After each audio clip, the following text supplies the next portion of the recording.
Hello guys, અત્યારે બપોરના 12:30 થઈ ગયા છે. કામ બધું પરવારી ગયા, જમી પણ લીધું. આજે તો હર્ષ પર સ્કૂલે નહોતો ગયો. સ્કૂલમાંથી એને વાળ કપાવવાને કીધા હતા, આગળથી થોડાક મોટા છે એના એટલે કાલે મંગળવાર હતો એટલે વાળ ન કપાવ્યા, એટલે આજે સ્કૂલે નથી ગયો. આજે વાળ બુધવાર છે એટલે કપાવશે, કાલથી સ્કૂલે જશે.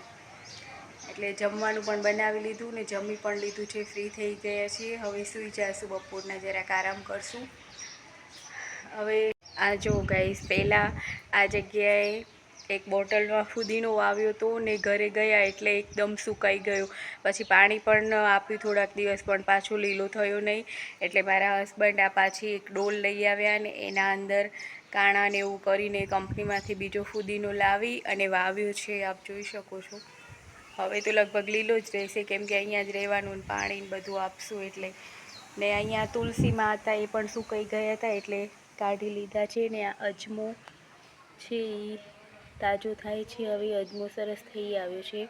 ને આ ડ્રેગન ફ્રૂટ તો થાય જ છે, કેમ કે એને પાણીની જરૂર પડતી નથી. તુલસીમાં પણ લીલા થઈ ગયા છે ગાઈસ, જો તમને બતાવું.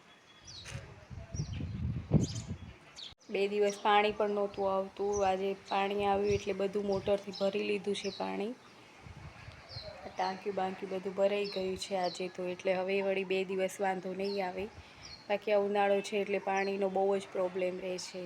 કપડાં પણ વહેલા સુકાઈ ગયા હતા એટલે બધા ધોવાઈ ગયા છે અને સુકાઈ પણ ગયા છે. વહેલા ધોયા હતા એટલે હવે કપડાં લઈ લઈએ અને બપોરના આરામ કરીએ થોડીક વાર. વિડીયોમાં બન્યા રહેજો તમે. અને હા ગાઈઝ, એક વસ્તુ બીજી બતાવું. હર્ષ ઘરે છે કે મને કેરી કાપી આપ. એને કેરી કાપીને આપી છે. એ કે આવી સ્ટાઇલમાં કાપી આપ, જેમ ટીવીમાં બતાવે છે ને. બતાવ તો હર્ષ, તે કેવી કેરી કપાવી છે. આ જો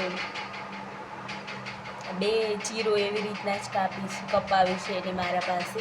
તો એને આવી કાપી આપી છે ને હવે હર્ષ કેરી ખાય છે. ઓર્ગેનિક કેસર કેરી છે. આંબા ઉપર જ પાકેલી જે કેરી હોય ને એ જ છે અમારા ઘરે બધી કેરી. હર્ષ ખાય છે. ગાઈઝ, મારી મોટી છોકરી જુહી અમદાવાદ યુનિવર્સિટીમાં કોલેજ કરે છે. બી ડિઝાઇનરનો કોર્સ કરે છે. એને ત્યાં કેવી એક્ટિવિટી કરાવે છે એ ફોટા એને મને મોકલ્યા હતા. એ હું તમને આનામાં બતાવું છું વિડીયોમાં. કમેન્ટ કરજો કેવા લાગ્યા તમને.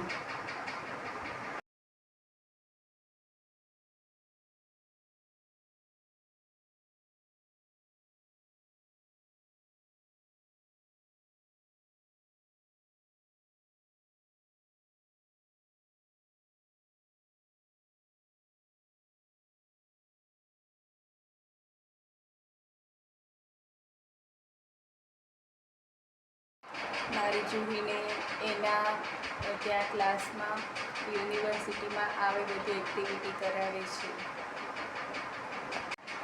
એક વાત શેર કરું ગાઈઝ તમારા બધાથી. અત્યારનો જમાનો એટલો ખરાબ આવી ગયો છે કે ખાસ કરીને છોકરાઓને, ઘણા જગ્યાએ છોકરાઓને મેં જોયા છે, ઘણી જગ્યાએ સાંભળ્યું પણ છે કે મમ્મી પપ્પા કે બીજા કોઈ છોકરાઓને કાંઈ પણ કે ઇવન ભાઈ બહેન અંદર ઝઘડે તો પણ છોકરાઓ મરવા કરવા દોડે છે, મરી પણ જાય છે. ઘણા છોકરાઓ એવી રીતના આવે છે મોબાઈલમાં અને છાપામાં પણ આપણે વાંચતા જોઈએ છીએ કે આવી રીતના કરવાથી છોકરો કે છોકરી મરી ગયા. તો અત્યારના છોકરાઓના વિચારો કેટલા નેગેટિવ અને કેટલા એકદમ હિંસક છોકરાઓ થઈ ગયા છે. તો પહેલેથી જ તમે તમારા છોકરાઓને એવી રીતના પરવરિશ કરો કે કોઈ પણ પરિસ્થિતિનો સામનો કરી શકે, તરત જ ઉશ્કેરાઈ ન જાય.